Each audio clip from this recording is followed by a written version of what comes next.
që shoqëria shqiptare po ndodhet përballë një problemi shumë të madh. Ulja e moshës së fillimit të aktivitetit seksual është një problem jashtëzakonisht i madh. Jashtëzakonisht i madh.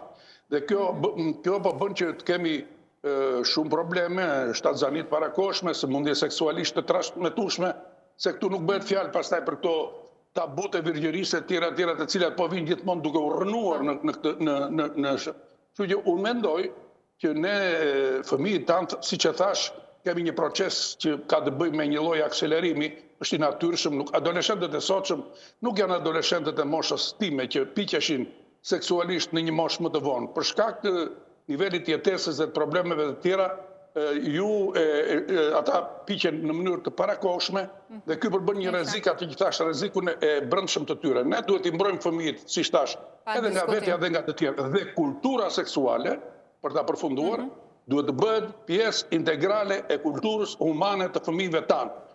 Në çfarë moshe duhet ta fillojmë dhe çfarë sistemike duhet të ketë, këtë le ta diskutojmë së bashku të gjithë psikologë, sociologë, pedagog, mësues e tjerë, por ama nuk mund të neglizhohet më kjo nevoja e kësaj kulture për të mbrojtur fëmijët nga abuzimi seksual.